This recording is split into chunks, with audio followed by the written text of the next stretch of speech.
We are Rogue Media Sports. Who doesn't love a classic chocolate chip cookie? Famous Amos has been making them since the 70s, 1975 to be exact. With semi-sweet chocolate chips and a satisfying crunch, it's everything classic in one bite-sized cookie, and fans couldn't get enough. That's right. You'll find our original recipe, the one you know and love, in every bag of Famous Amos original chocolate chip cookies. Find Famous Amos anywhere you buy your favorite snacks. Norman, we need to pause this surgery. What, doctor? Because Xfinity Mobile just got even better. Now you're automatically connected to Wi-Fi speeds up to a gig while you're on the go. Plus, existing Xfinity customers can buy one unlimited line and get one free for a year. Visit XfinityMobile.com to learn more. Offer ends 6/21. Restrictions apply. Existing Xfinity Internet service and 2 new unlimited lines required. Reduced speeds after 30 gigabytes of usage per line. Data thresholds may vary. Actual Wi-Fi speeds vary, not guaranteed. It is Matt Mosley, and it's the Doomsday Podcast alongside Ed Werder, coming to you from Frito Nation Studios. And Ed, we knew the day was coming, the big meeting. We didn't know we would have closure so quickly. And it comes down this morning, and that's why we're doing this emergency podcast. So much to get to. And also, Ed, we do want to let our folks know that as of Monday, we'll have a monster guest lined up, and we can decide whether we want to reveal that, tease it. You know, since you booked it, I think maybe I should lean on you for that. But well, it's a bigger guest than the guy we've convened an emergency episode of the Doomsday Podcast to discuss. This person is far more accomplished than Dez Bryant, a bigger name than Dez Bryant. Okay, but now we're not going to step all over poor Dez today, because Dez has been sent packing by the Cowboys, getting reports that as he left the room, Jerry threw up the X.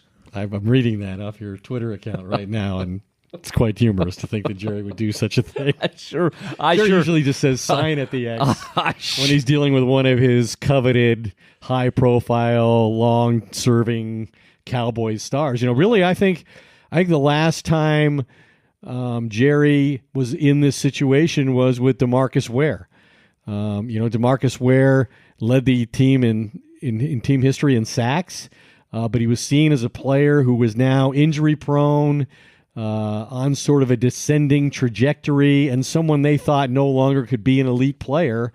And I think many of those same things apply now to Dez Bryant as the Cowboys see him. They see him as a guy who, didn't compete for the football at times, couldn't create separation anymore, was a lazy route runner, and an incredibly expensive asset on their football team who could no longer justify their expenditure when compared to his productivity the last few years. All right, we got a lot to go, and how does this apply to Dak Prescott? I think that's one aspect. And then where's he going to end up? Where's Dez going to end up? I've already talked to some folks in the NFC East. That's where he wants to be. Much more to come, including maybe we reveal our huge guest on Monday. Frito, would you play the music?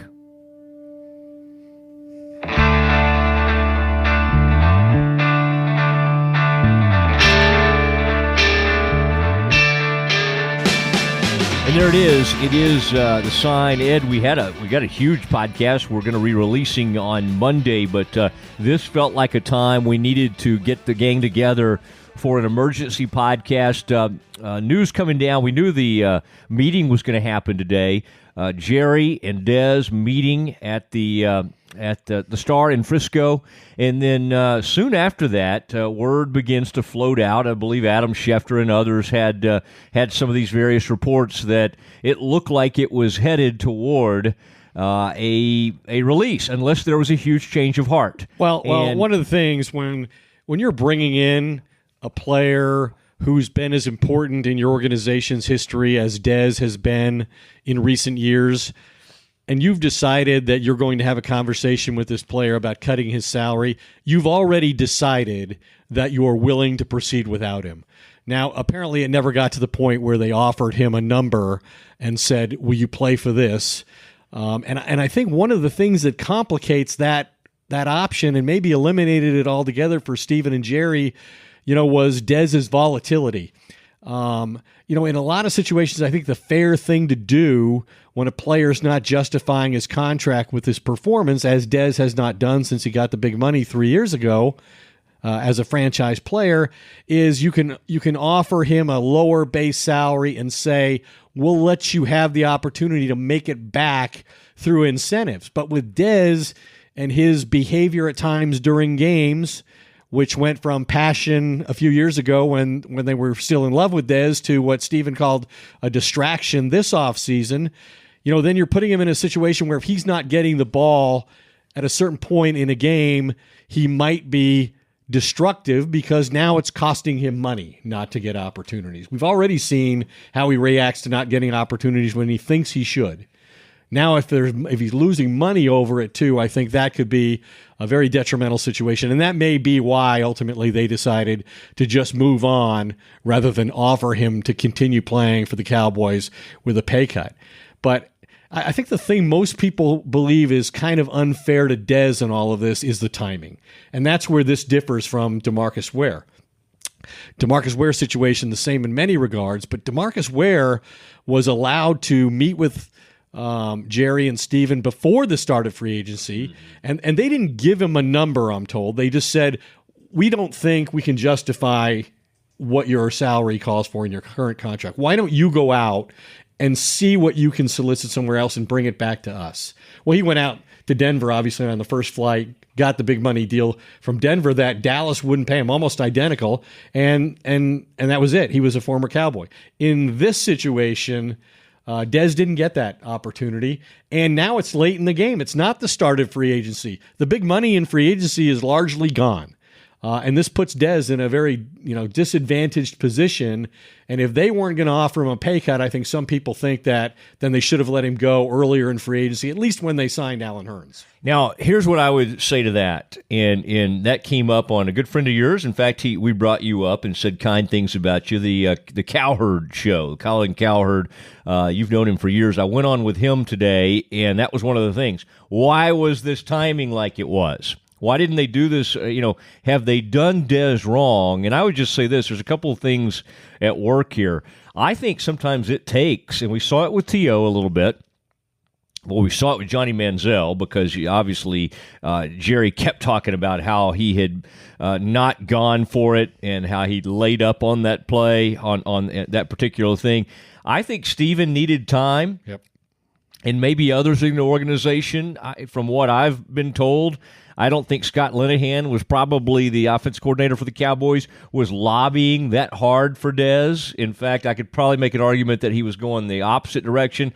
Garrett may have just not really gotten involved either way, which is sort of Garrett's way at times. But he didn't. Garrett, I didn't get the sense fought for him and said, we have to keep him. Let's not let him get away. So I think that was at play, and so the Cowboys were sitting there sort of waiting on, okay, we've got to get this timing right. We got to get Jerry to where he's comfortable doing this.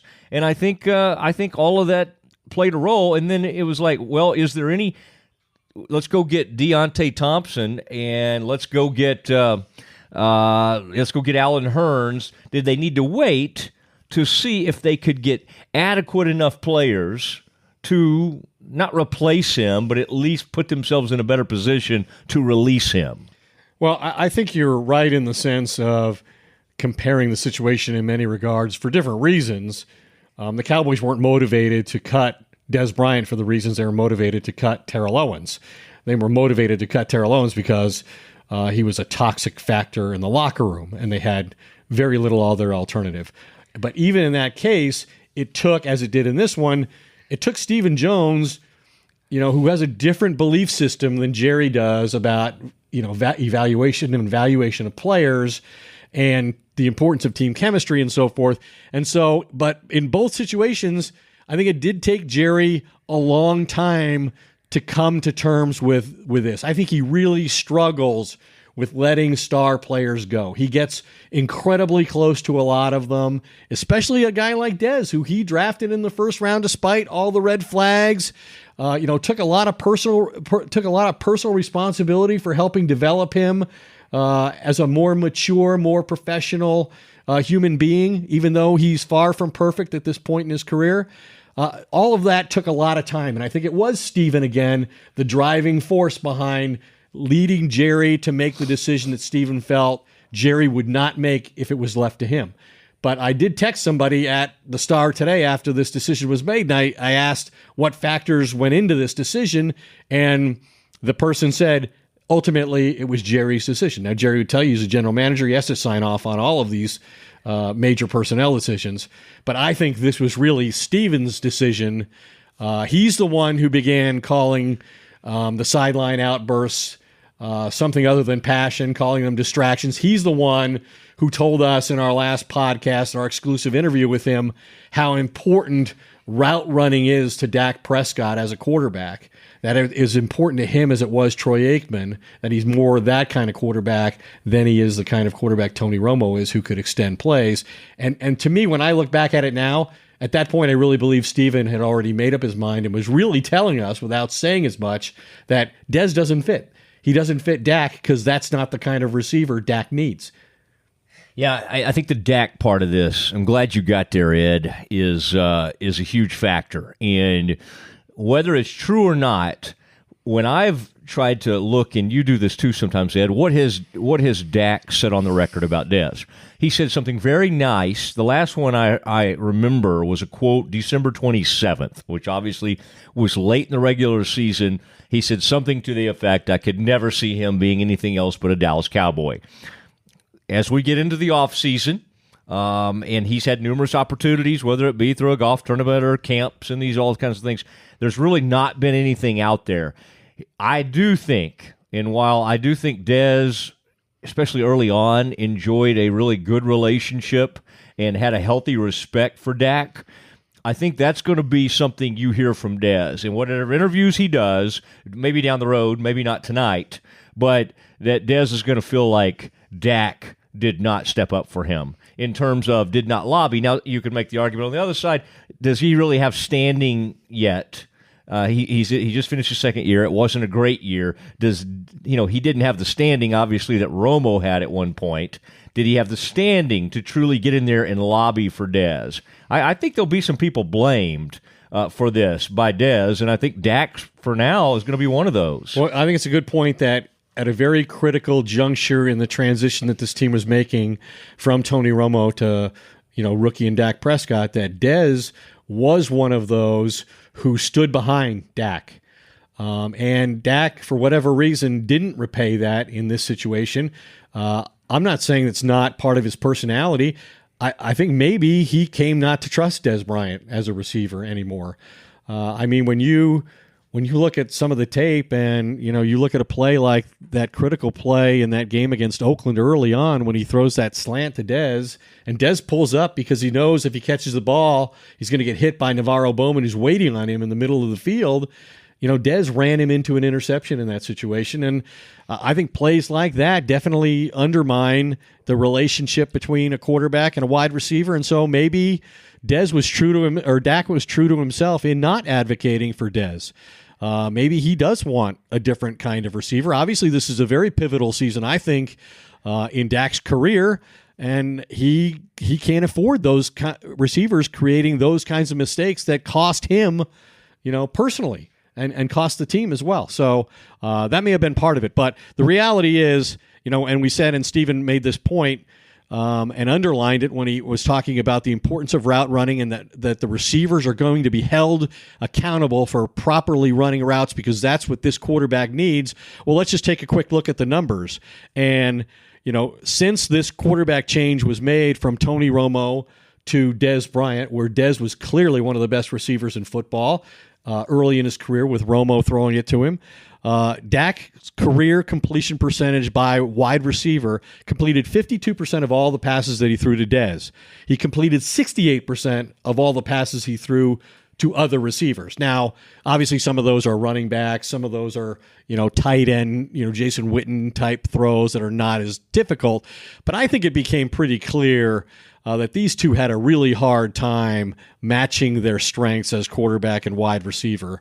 And I think Dez stopped fighting for the ball in a lot of situations, and ultimately that may have cost him the allegiance he had early on with Dak.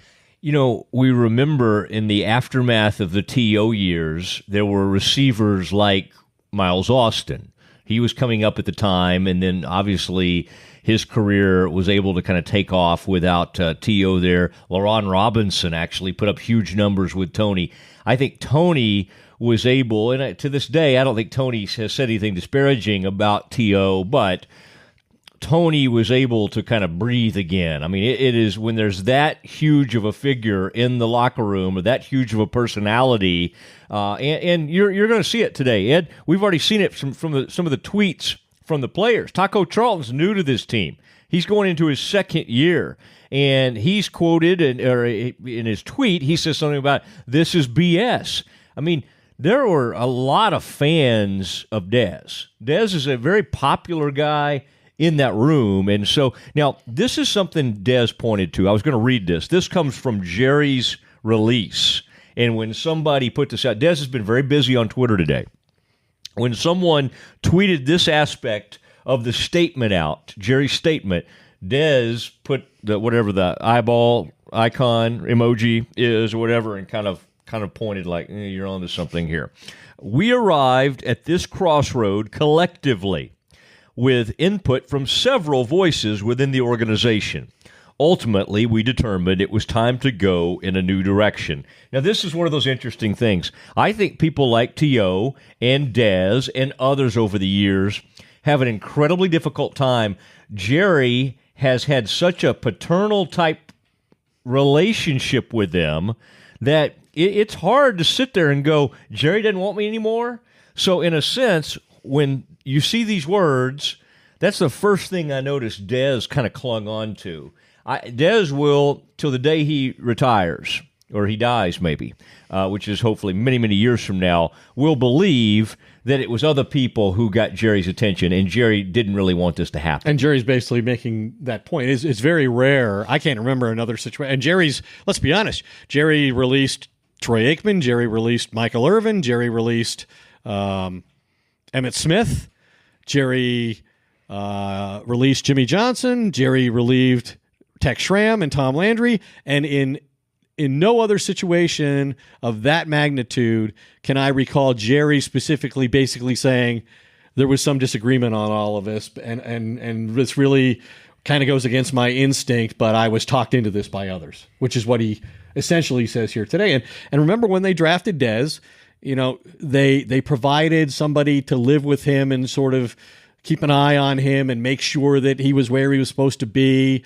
There was even, reports that Jerry was managing his money, that Jerry had control of Dez's checkbook at times.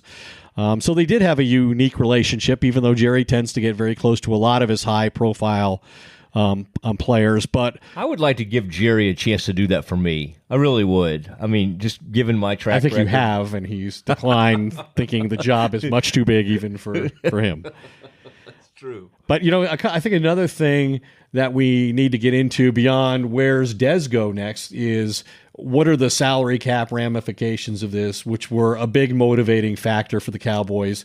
And it's interesting to me that they have not designated him a June 1 cut. So that would indicate that they're taking the entire cap hit now. That's $8.5 million, which is a very significant amount because they still are being charged for Tony Romo a similar amount. And this is that period of time when the Cowboys are supposed to have the greatest possible advantage in building a Super Bowl quality team, which Stephen Jones told us that's their goal, and they believe they're close to that, to take advantage of the fact that Dak and Ezekiel Elliott are still in their first contracts, so they're dramatically underpaid and their salary cap charges are very minimal compared to their impact on the team. When they have to start paying Dak like a starting quarterback and they have to start paying Ezekiel Elliott like an elite running back, that's when it's really going to get tricky. Well, the fact that they're adding $8.5 million in dead money on top of the $8.5 million of Romo dead money means the Cowboys have the second most dead money in the entire NFL. So clearly they're not going to be in a position to go out and sign any more wide receivers. Whatever help they get, the replacement in all likelihood for Dez Bryant is either going to be Alan Hearns, whose numbers are quite similar over the past few years, quite honestly, to Dez Bryant's. But that's Dez playing poorly. That's Dez playing badly enough the Cowboys don't want him on the roster anymore. So now they pretty much sent a message to everybody in the NFL when the draft is unraveling next week that if there's a receiver you want to go up and get, you better go get him in front of the Cowboys because the Cowboys need a starting caliber receiver in the first or second round of this draft. And that's one of the goals as we continue the Doomsday podcast, Ed. I'm going to, in our huge guest, and we'll reveal that to you in a few minutes here. I'll leave that up to you, Ed. I mean, that's one of the things I want to talk about is now you put extreme pressure on yourselves. You always say we want to take the best player available. Well, with this receiving core right now, if you come out of this draft without a first or second round wide receiver, it's going to feel like a failure. And boy, Ed, you've done some homework here. I'm looking at your wide receiver depth chart right now for the Cowboys, and it's not going to bowl anyone over. Read that real quick. That is I'm trying to think if I agree with how you. I would say Allen Hurns is their number one receiver now, but Terrence Williams is the other outside receiver. Then they have Cole Beasley. They have Deontay Thompson, who's a speed guy that they signed in free agency, and they have Ryan Switzer, who they drafted last year, whose only real impact was on special teams. So that's the list of receivers that they have right now. It's interesting to note that they had pre-draft visits with a number of the top receivers in the draft, including Alabama's Calvin Ridley and Maryland's DJ Moore. I believe they went to LSU the other day and looked at the top receiving prospect there. But again, they've kind of tipped their hand here that they need early in this draft, either in the first or second round, they need a starting caliber player at that position. Yeah, they've put themselves in an interesting spot here for sure. And just for further context, Ed, to what you were talking about, I believe if they had done that post-June 1st cut and had designated Dez as that, it would have been somewhere around $12 million they could have saved against the cap. By taking this immediately, it's the $8 million which you were referring to. Now, technically, I do think they have a little wiggle room if there was somebody out there. I mean, it's not like there's flushed with wide receivers out there.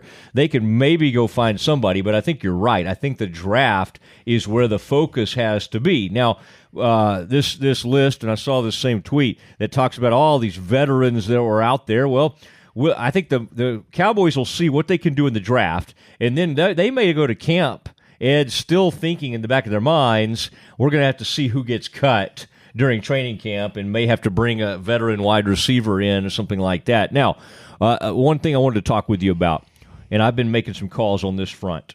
Where is Dez Bryant going to end up? And I believe, and he said already on Twitter, oh boy, if you want to know what Dez is thinking, just kind of follow his Twitter timeline.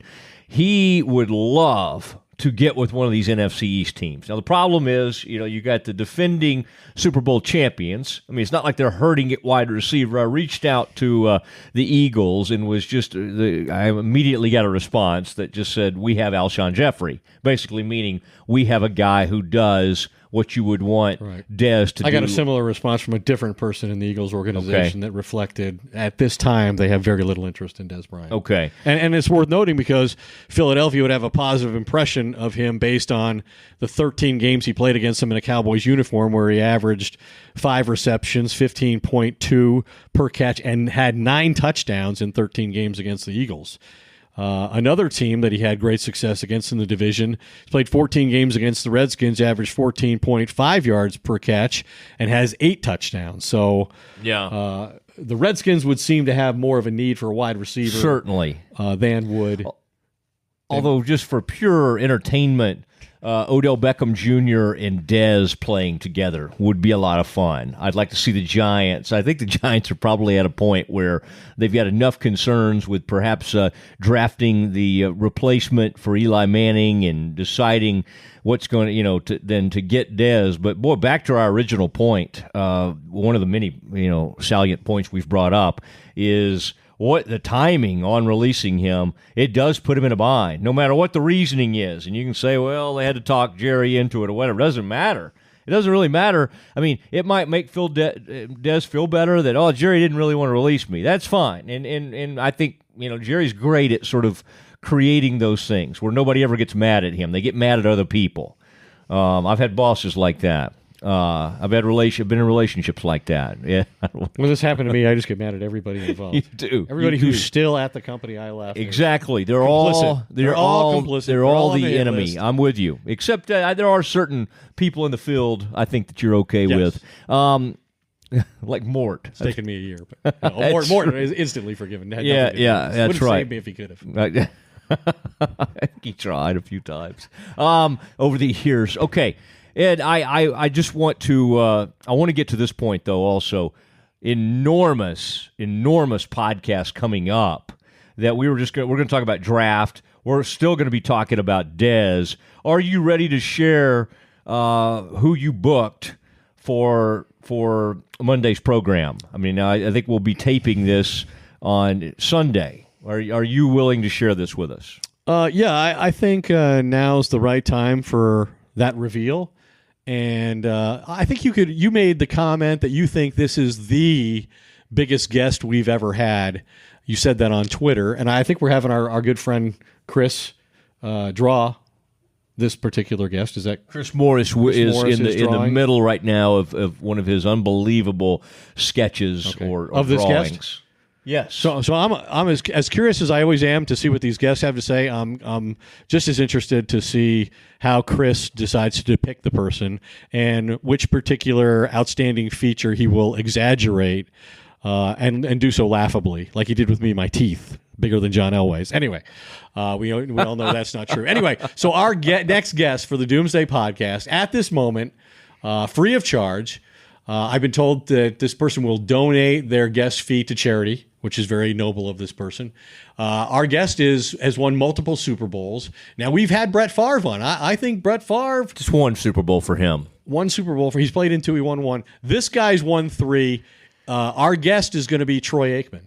And I think one of the really unique things about having Troy Aikman on at this time is he's going to be working the draft for the first time since he drafted David LaFleur. I say that sarcastically because Troy gets blamed for that a lot. Anyway, he is going to be working the first round at Jerry World or on the set for Fox. Evaluating all of these quarterbacks. This could be a record year for quarterbacks going in the high first round. Could be the first time they're the first 4 picks. And Fox wisely has this enormous asset in Troy Aikman, who does games for them. So he sees a lot of quarterbacks. He's gone out for some of the quarterbacks' pro days, traveled for them. I believe he's now been at more pro days than Jerry Jones has been at, which is not a hard number to overcome.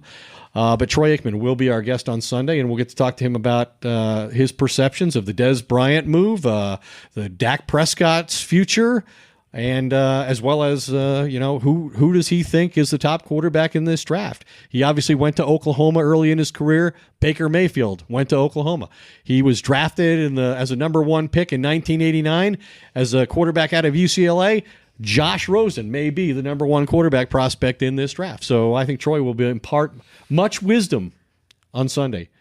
I want to ask Which means him, we have to impart far less. Yeah. Which is always puts me in a more comfortable situation. Yeah. I'm with you on that. I want to ask Troy if he ever asked Jerry to release Michael Irvin. I don't think Michael ever went across the middle and turned down a catch to avoid a hit. I think Michael's thing used to be, I trade concussions for receptions. That's what he used to say. Dez stopped making that deal at some point last year. Michael might rethink that now. But one other thing, I don't know if I think we're coming to a conclusion here. One other thing I wanted to say as we try and justify or explain the rationale for the Cowboys in making this move with Dez Bryant and how much he'll appeal to other teams in the NFL as he resumes his career and kind of at what financial level. One source of the Cowboys told me that, quote, he has slipped a lot in recent years. And I don't think they meant his footing was bad. I think they meant that, his play has begun to deteriorate in many different regards. He had the worst catch percentage in the entire league last year. By some measure, he led the NFL in drop passes last year. And, a lot of people obviously want to blame Dak Prescott for a lot of that, given how successful Dez was when he played with Tony Romo, who a much more prolific and accomplished passer at the end of his career than Dak Prescott is right now. And maybe Dak will never be that kind of quarterback. But obviously the Cowboys put a lot of the blame for the failure of the offense and the passing game in particular on Dez Bryant with this move to release him today. Yeah. And just for some perspective, I've noticed you brought up and others, when they, when Dorsett was traded, when Emmett was released, when Troy was released. I mean, these things happen to legendary type players in this franchise. But this to me feels so different than even when they released T.O. This is a beloved player by many.